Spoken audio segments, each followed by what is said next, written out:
First point ಅಂಥವ್ರನ್ನ ಎಂಟರ್ಟೈನೇ ಮಾಡಲ್ಲ, ಬಂದು ಕೇಳಿದ್ರೆ ನಿಜವಾಗ್ಲೂ ಓದೇ ಬಿಡುತ್ತೆ. ನಾನೇನು ಕ್ರ್ಯಾಶ್ ಪ್ಲಾನ್ ಅಲ್ಲ, ಬಟ್ ಪರ್ಟಿಕ್ಯುಲರ್ ಇಲ್ಲಿ ಟ್ರೇಡಿಂಗ್ ಏನಪ್ಪ ಅಂದರೆ ಓನ್ಲಿ ಟ್ರೇಡಿಂಗ್. ಆ ಟ್ರೇಡಿಂಗಿಂದ ಪ್ರಾಫಿಟ್ ಮಾಡೋದು. ಈ ಒಂದು ಪಾರ್ಟ್ ಬಿಟ್ಟು ಬೇರೆ ಯಾವ ಪಾರ್ಟ್, ಆ ಒಂದು ಪಾರ್ಟಲ್ಲಿ ಯಾರು ಬೇಕಾದರೂ ಒಂದು ಹತ್ರ ಚಾಲೆಂಜ್ ಮಾಡಿ, ಬೇರೆ ಯಾರ ಕೈಲೂ ಮಾಡೋಕ್ಕಾಗಲ್ಲ. Dynamic system, dynamic live user ಮಾತ್ರ ಮಾಡೋಕ್ಕಾಗೋದು, ನೀವು ಮಾತ್ರ ಮಾಡೋಕ್ಕಾಗೋದು. ಏನು ಬೋಂಡ್ ಎಲ್ಲ ಬಂದ ಮೇಲೆ ಆ ಒಂದು ಮಾರ್ಕರಲ್ಲಿ ಡ್ರಾ ಮಾಡಿ ತೋರಿಸೋದು. ಮುಂಚೆ ಗೊತ್ತಾಗುತ್ತಾ? ನಿಮ್ಮ ಹತ್ರ ಇವಾಗ ಯಾರಾದರೂ ಬಂದ್ಬಿಟ್ಟು ನೆಕ್ಸ್ಟ್ ಕ್ರ್ಯಾಶ್ ಯಾವಾಗ ಅಂತ ಏನಾದರೂ ಕ್ವಶನ್ ಕೇಳಿದ್ರೆ ಏನು ಹೇಳ್ತೀರಾ? ನನ್ನ ಹತ್ರ ಯಾರಾದರೂ ಬಂದು ನೆಕ್ಸ್ಟ್ ಕ್ರ್ಯಾಶ್ ಯಾವಾಗ ಅಂತ ಕೇಳಿದ್ರೆ ಫಸ್ಟ್ ಪಾಯಿಂಟು ಅಂಥವ್ರನ್ನ ಎಂಟರ್ಟೈನೇ ಮಾಡಲ್ಲ, ಬಂದು ಕೇಳಿದ್ರೆ ನಿಜವಾಗ್ಲೂ ಓದೇ ಬಿಡುತ್ತೆ. ನಾನೇನು ಕ್ರ್ಯಾಶ್ ಪ್ಲ್ಯಾನರ, ಕ್ರ್ಯಾಶ್ನ ಪ್ಲ್ಯಾನ್ ಮಾಡೋಣ ಇಲ್ಲ. ನಾನು ಮಾರ್ಕೆಟ್ನ ದೇವರು ಅಂತ ಫಾಲೋ ಮಾಡೋನು ಇಲ್ಲ. ಅದು ಒಂದು ಅನ್ವಾಂಟೆಡ್ ಕ್ವಶನ್ನು, ನನಗೂ ಅದಕ್ಕೂ ಸಂಬಂಧ ಇಲ್ಲ. ಕರೆಕ್ಟಾ? ನನಗೆ ಪ್ಯೂರ್ಲಿ ಒಂದೇ ಒಂದು ಪಾರ್ಟ್ ಮಾತ್ರ ಸಂಬಂಧ, ಟ್ರೇಡಿಂಗ್.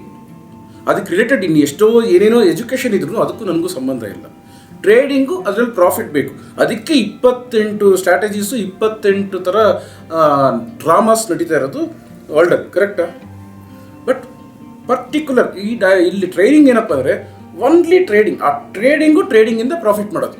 ಈ ಒಂದು ಪಾರ್ಟ್ ಬಿಟ್ಟು ಬೇರೆ ಯಾವ ಪಾರ್ಟ್, ಆ ಒಂದು ಪಾರ್ಟಲ್ಲಿ ಯಾರು ಬೇಕಾದರೂ ಒಂದು ಹತ್ರ ಚಾಲೆಂಜ್ ಮಾಡಿ, ಬೇರೆ ಯಾರ ಕೈಲೂ ಮಾಡೋಕ್ಕಾಗಲ್ಲ.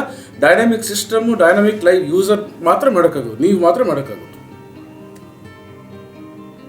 ನೀವು ಹೇಳ್ತಾ ಇರೋದೇನು ಅಂದರೆ ಎಲ್ಲರಿಗೂ ಕ್ರ್ಯಾಶು ಮತ್ತು ಇದೆಲ್ಲ ತಲೆಯಿಂದ ಬಿಸಾಕ್ಬಿಡ್ಬೇಕು, ಜಸ್ಟ್ ಸಿಸ್ಟಮ್ನ ಫಾಲೋ ಮಾಡಿ. ಯಾಕೆ ಅದೆಲ್ಲ ತಲೆಯಲ್ಲಿ ಇಟ್ಕೊಂಡು ಸುಮ್ಮನೆ ನಿಮ್ಮ ಹೆಲ್ತ್ನ ಹಾಳು ಮಾಡ್ಕೊಳ್ತೀರಾ?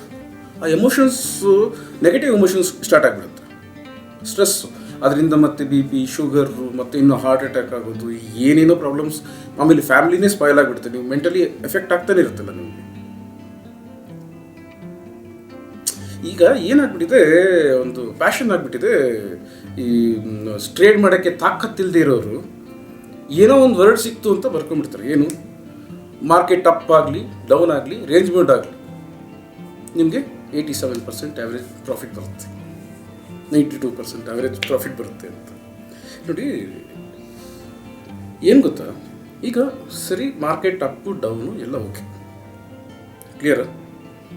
ಯಾವುದರಲ್ಲಿ ಅಪ್ಪು? 5 ನಿಮಿಷದಲ್ಲಪ್ಪ.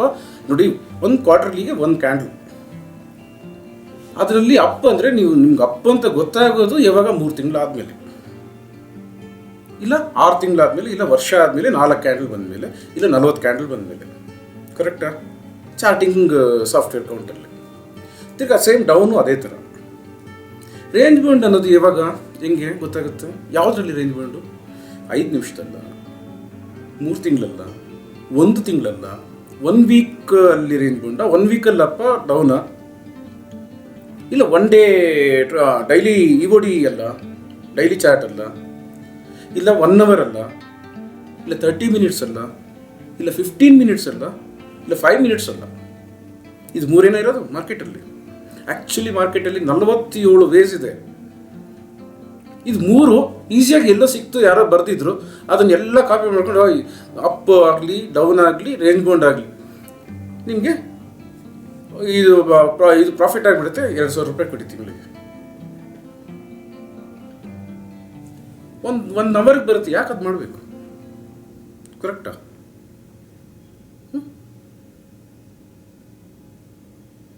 ಹೌದಲ್ಲ ಸರ್?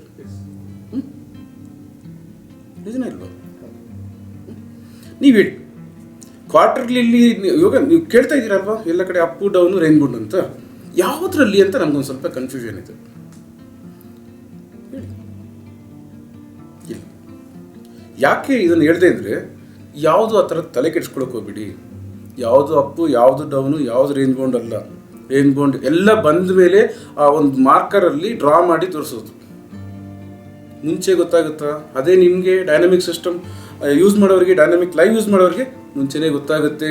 ಈಗ ಸಣ್ಣ ಅಪ್ ಇರಲಿ, ಸಣ್ಣ ಡೌನ್ ಇರಲಿ, ಕ್ವಾರ್ಟರ್ಲಿ ಇದಿರಲಿ, ಇಯರ್ಲಿ ಇನ್ವೆಸ್ಟರ್ಸ್ ಇಯರ್ಲಿ ಚಾರ್ಟ್ ಇರಲಿ, ನಿಮಗೆ ಅಪ್ಪು ಈಸಿಯಾಗಿ ಗೊತ್ತಾಗುತ್ತೆ, ಡೌನು ಈಸಿಯಾಗಿ ಗೊತ್ತಾಗುತ್ತೆ. ರೇಂಜ್ ಬೌಂಡ್ ಏನು ರೇಂಜ್ ಬೌಂಡ್ ಅಂದರೆ ಸೈಡ್ ವೈಸು.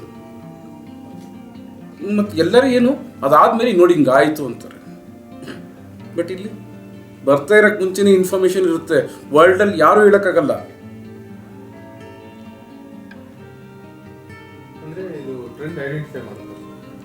ಐಡೆಂಟಿಫೈಯ ಅದೆಲ್ಲ ಏನೂ ಐಡೆಂಟಿಫೈ ಮಾಡಲ್ಲ ಸರ್. ನಿಮಗೆ ಟ್ರೇಡ್ ಮಾಡಿಕೊಂಡು ಪ್ರಾಫಿಟ್ ಮಾಡ್ಕೊಳ್ಳೋಕ್ಕೆ ಹೇಳ್ತಾ ಇರ್ತೀನಿ, ಮಾಡ್ಕೊಂಡು ಪ್ರಾಫಿಟ್ ಮಾಡ್ಕೊಂಡು ಹೋಗಿ ಅಂತ. ಅದು ಐಡೆಂಟಿಫೈ ಮಾಡುತ್ತೋ, ಪ್ರಿಡಿಕ್ಟ್ ಮಾಡುತ್ತಾ, ಏನು ಫಾರ್ಮುಲಾ ಅದೆಲ್ಲ ನಿಮ್ಗೆ ಯಾಕೆ? ನಿಮಗೆ ಬೇಕಾಗಿರೋದೇನು? ಪ್ರಾಫಿಟ್. ಯಾವುದೋ ಹಳೇ ಮೆಥಡು, ಹಳೇದು ಯಾವುದೋ ಇಂಡಿಕೇಟ್ರು ಎಲ್ಲ ಫ್ರೀ ಆಫ್ ಕಾಸ್ಟ್ ಸಿಗುತ್ತೆ. ಅದರಲ್ಲಿ ಏನಾದರೂ ಅರ್ನ್ ಮಾಡಿದ್ದೀರಾ? ಇಲ್ಲ. ಇದರಲ್ಲಿ ಅರ್ನ್ ಮಾಡ್ತಾ ಇದ್ದೀರಲ್ಲ, ಇದನ್ನೇ ಫಾಲೋ ಮಾಡ್ಕೊಂಡೋಗಿ ಇದನ್ನು ಬಿಟ್ಟು ನೀವು ಮತ್ತೆ ಕ್ರಾಸ್ ಆದರೂ ಇದ್ದರೆ ಈ ಥರ ಕ್ರ್ಯಾಶಸ್ಸಲ್ಲಿ ಏನೋ ಒಂದು ಸಣ್ಣ ಕ್ರ್ಯಾಶಸ್ಸಲ್ಲಿ ಫುಲ್ ಕಂಪ್ಲೀಟ್ ಸ್ಪಾಯ್ಲ್ ಆಗಿಬಿಡುತ್ತೆ. ಹುಷಾರು.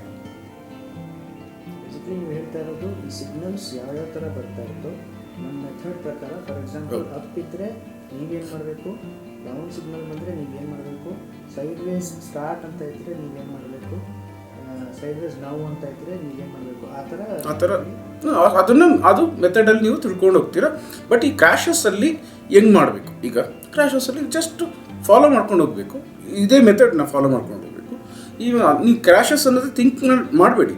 ಇವನ್ ರಿಸಲ್ಟ್ಸ್, ಎಲೆಕ್ಷನ್ ರಿಸಲ್ಟೇ ಎಲ್ಲ, ಕ್ವಾರ್ಟರ್ಲಿ ರಿಸಲ್ಟು, ಬೇರೆ ಏನೇನೋ ನ್ಯೂಸು, ಕಂಪನಿ ಅನೌನ್ಸ್ಮೆಂಟ್ಸ್ ಇರುತ್ತೆ, ಆಮೇಲೆ ಫೆಡ್ ಮೀಟ್ ದಿನ ಹೇಳ್ತಾರಲ್ಲ, ನೀವು ಜಸ್ಟ್ ಅದೆಲ್ಲನೂ ಸೇರಿನೇ ಮಿಕ್ಸ್ ಆಗಿ ನೀವೇನು ಥಿಂಕೇ ಮಾಡಬೇಡಿ. ಅದನ್ನೆಲ್ಲ ತಿಳ್ಕೊಂಡು ಇನ್ ಕೇಸ್ ಮಿಸ್ ಆಗಿ ಏನಾದರೂ ಪ್ರಾಬ್ಲಮ್ ಆದ್ರೂ ಅದೆಲ್ಲನೂ ಇದು ತಗೊಳುತ್ತೆ, ಸಿಸ್ಟಮ್ ತಗೊಳುತ್ತೆ. ಇಲ್ಲ ಕರೆಕ್ಟೇ ಸರಿ. Up down range bound sideways ಆಯಿತು. ಗ್ಯಾಪ್ ಅಪ್ ಯಾಕೆ ಹೇಳಲ್ಲ? ಗ್ಯಾಪ್ ಡೌನ್ ಯಾಕೆ ಹೇಳಲ್ಲ ಎಲ್ಲರೂ? ನಿಮ್ಮ ಗ್ಯಾಪ್ ಅಪ್ ಆಗಲಿ, ಗ್ಯಾಪ್ ಡೌನ್ ಆಗಲಿ, ಏನಾದರೂ ಆಗಲಿ, ಮಾರ್ಕೆಟು ತಲೆ ಕೆಡಿಸ್ಕೋಬೇಡಿ. ಮೆಥಡು ಅದು ಹೆಂಗೆ ಯೂಸ್ ಮಾಡ್ಕೋಬೇಕಂತ ಮೆಥಡ್ ಮಾಡಿದೆ. ಬಟ್ ನೀವೇನು ಮಾಡಬೇಕು ಅಂದರೆ ನಿಮಗೆ ಬಂದಿರೋ ಟ್ರೈನಿಂಗು ಎಷ್ಟು ಸರಿ ಸಾಧ್ಯ ಆಗುತ್ತೋ ಅಷ್ಟು ಸರಿ ನೋಡಿ. ನಿಮಗೆ ನೋಡ್ತಾ ಇದೆ ಅಂತ ಫುಲ್ ಮೈಂಡಲ್ಲಿ ಪ್ರೋಗ್ರಾಮ್ ಆಗೋಯ್ತು ಅಂದರೆ, ಫುಲ್ ಮೆಥಡ್ ನೀವು ಮಾಸ್ಟರ್ ಮಾಡಿಬಿಟ್ರಿ ಅಂದರೆ ನಿಮ್ಮ ಲೈಫ್ ಟೈಮ್ಗೆ ರೆಗ್ಯುಲರಾಗಿ ಯೂಜ್ ಪ್ರಾಫಿಟೇ. ಎಲ್ಲರೂ ವರ್ಲ್ಡಲ್ಲಿ ಅಯ್ಯೋ ಅಂತ ಬಡ್ಕೊಳ್ಳೋವಾಗ ಯಾರ ಜೊತೆ ಸವಾಸ ಮಾಡಬೇಡಿ. ಅಯ್ಯೋ ಅಂತ ಬಡ್ಕೊಳ್ಳೋವಾಗ ಎಲ್ಲ ಕಳೆದೋಯ್ತಲ್ಲ ಅಂದ್ಕೊಳ್ಳೋವಾಗ ನಿಮ್ಗೆ ಆ ಪ್ರಾಬ್ಲಮ್ ಬರಲ್ಲ. ನೀವು ಇನ್ನೂ ಯೂಜ್ ಪ್ರಾಫಿಟ್ ಮಾಡಿಕೊಂಡು ಎಂಜಾಯ್ ಮಾಡ್ತಾ ಇರ್ತೀರ. ಲೈಫು ತುಂಬ ಕಡಿಮೆ ಇರೋದು. ಕರೆಕ್ಟಾಗಿ ಕಲ್ತ್ಕೊಂಡು ಫಾಲೋ ಮಾಡಿ. ಆದಷ್ಟು ರಿಪೀಟ್ ಮಾಡಿ ನೋಡಿ, ಕಲೀರಿ, ಬರೀರಿ, ಎಕ್ಸಸೈಸ್ ಮಾಡಿ, ಅರ್ಥ ಮಾಡ್ಕೊಳ್ಳಿ, ಅದ್ರ ಮೇಲೆ ವರ್ಕ್ ಮಾಡಿ. ದಿನ ವರ್ಕ್ ಮಾಡಿ. ವರ್ಕ್ ಅಲ್ವಾ? ಪ್ರಾಫಿಟ್ ಬರ್ತಾ ಇಲ್ವಾ? ಬಟ್ ಈ ನಡುವೆ ಎಲ್ಲರಿಗೂ ರೆಡಿಮೇಡೇ ಬೇಕು ಅಂತಾರೆ. ಎಲ್ಲ ರೆಡಿಮೇಡೇ ಅಲ್ವಾ ಇದು? ರೆಡಿಮೇಡ್ ಅಂದರೆ ಸುಮ್ಮನೆ ಕೂತಿನೇ without working I want profit ಅಂತ ತುಂಬ ಜನರು ಮಾಡ್ಬೋದಲ್ಲ. ಒಂದು ಎಂಟ್ರಿ ಆಗಿಬಿಟ್ಟು ಇದು ಕ್ವಾರ್ಟರ್ಲಿ ಸಿಗ್ನಲ್ ಇದೆ, ಇಲ್ಲ ಮಂತ್ಲಿ ಸಿಗ್ನಲ್ ಇದೆ ಡೈನಮಿಕ್ ಸಿಸ್ಟಮಲ್ಲಿ. ಅದು ಒಂದು ಬೈ ಬಂದಾಗ ಬೈ ಮಾಡಿಬಿಟ್ಟು ಸುಮ್ಮನೆ ಕುತ್ಕೊಂಬಿಡಿ ಒಂದು 2 ವರ್ಷಕ್ಕೆ. ನೋಡಿ, ನೀವು ಎಷ್ಟು ಎಫರ್ಟ್ ಆಗ್ತಿರೋ ಅಷ್ಟು ರಿಸಲ್ಟ್. ಬಟ್ ಇದರಲ್ಲಿ ಏನು ಎಫರ್ಟು? ಒಂದು 5% ಎಫರ್ಟಾ, 10% ಎಫರ್ಟಾ, ಮ್ಯಾಕ್ಸಿಮಮ್ 100% ರಿಟರ್ನ್ ಆಗಿಬಿಡುತ್ತಾ? ನಿಮ್ಮ ಎಕ್ಸ್ಪೆಕ್ಟೇಷನ್ ಕಂಪ್ಲೀಟ್ ಆಗುತ್ತಲ್ಲ. ನೋಡಿ, ನಿಮಗೆ ಯೂಜ್ ಮಂತ್ಲಿ ನನಗೆ ಆಪ್ಷನ್ಸಲ್ಲಿ ಒಂದು 500 1000% ನಾನು ಅರ್ನ್ ಮಾಡಬೇಕಾದ್ರೆ ಅದಕ್ಕೆ ಸ್ವಲ್ಪ ವರ್ಕ್ ಮಾಡಲೇಬೇಕು. ವರ್ಕ್ ಏನು ಮಾಡ್ತೀರಾ? ಸಿಗ್ನಲ್ನ ಫಾಲೋ ಮಾಡ್ತೀರಾ ಅಷ್ಟೇ. ಫಾಲೋ ಮಾಡಿಬಿಟ್ಟು ಬೈಸೆಲ್ಲೂ ಮಾಡಿಸ್ತೀರಾ, ನೀವೇ ಮಾಡ್ತೀರಾ. ಅದು ಏನು ವರ್ಕೇ ಇರಲ್ಲ. ಅದು ಸುಮ್ಮನೆ ಕುತ್ಕೊಂಡಿರೋದೆ.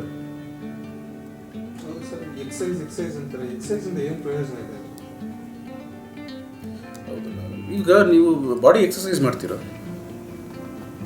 ಫಿಸಿಕಲ್ ಎಕ್ಸಸೈಸ್ ಏನಕ್ಕೆ ಮಾಡ್ತಾರೆ? ಈ ಪ್ರಾಣಾಯಾಮ ಮಾಡ್ತಾರೆ, ಬ್ರೀದಿಂಗ್ ಎಕ್ಸಸೈಸ್ ಮಾಡ್ತಾರೆ, ಮೈಂಡ್ನ ಕರೆಕ್ಟಾಗಿ ಇಟ್ಕೊಳ್ಳೋಕ್ಕೆ ಮೆಡಿಟೇಷನ್ ಮಾಡ್ತಾರೆ. ಏನಕ್ಕೆ?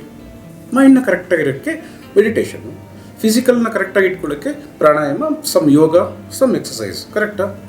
ನಿಮ್ಮ ಮೆಥಡ್ನ ನೀವು ಕರೆಕ್ಟಾಗಿ ಇಟ್ಕೊಳ್ಳೋದಕ್ಕೆ, ಈ ಮೆಥಡ್ನ ಕರೆಕ್ಟಾಗಿ ಇಟ್ಕೊಂಡ್ರೆ ಏನು ಬರುತ್ತೆ? ದುಡ್ಡು ಕರೆಕ್ಟಾಗಿ ಸಂಪಾದನೆ ರೆಗ್ಯುಲರ್ ಆಗಿ ಎಲ್ಲೂ ಮಿಸ್ ಆಗದೆ ಮಾಡೋದಕ್ಕೆ ಇದಕ್ಕೆ ಎಕ್ಸಸೈಸ್. ಮೈಂಡಿಗೆ ಹೆಂಗೆ ಎಕ್ಸಸೈಸು, ಬಾಡಿಗೆ ಹೆಂಗೆ ಎಕ್ಸಸೈಸು, ಅದೇ ಥರ ಅರ್ನ್ ಮಾಡ್ಕೊಂಡೇ ಇರೋದಕ್ಕೆ ಸಣ್ಣ ಎಕ್ಸಸೈಸ್. ಡೈಲಿ ಮಾಡಿ ಎಕ್ಸಸೈಸು, ಈಗ ಕರೆಕ್ಟ್ ಅಲ್ಲ? ಎಷ್ಟು ಮೂವ್ ಆದ್ರಿ ನಿಮಗೆ ಎಷ್ಟು ನಿಫ್ಟಿ ಬ್ಯಾಂಕ್ ನಿಫ್ಟಿ ಮೂವ್ ಆಗೋದು ಇಂಪಾರ್ಟೆಂಟ್. ಮೂವ್ ಆಗೋದು ಎಷ್ಟು ಬೇಕಾದ್ರೂ ಮೂವ್ ಆಗೋದು ದಿನ ಕೂತ್ಕೊಂಡು ನೋಡ್ತಾರೆ. ಟ್ರೇಡ್ ಮಾಡಬೇಡಿ, ಅರ್ನ್ ಮಾಡಬೇಡಿ. ಸುಮ್ಮನೆ ಹೋಗ್ತಾ ಇದ್ಬಿಟ್ರೆ ನಿಮಗೆ ದುಡ್ಡು ಮಾಡೋಕ್ಕಾಗಲ್ಲ. ಹಿಂಗೆ ಹೋಗ್ಲಿ, ಮಾರ್ಕೆಟ್ನ ಪ್ರೇ ಮಾಡ್ತಾರೆ. ನೀ ಎಷ್ಟಾದರೂ ಹೋಗು, ನಾನು ಯಾಕೆ ನಿನ್ನ ಗೇಜ್ ಮಾಡೋದು?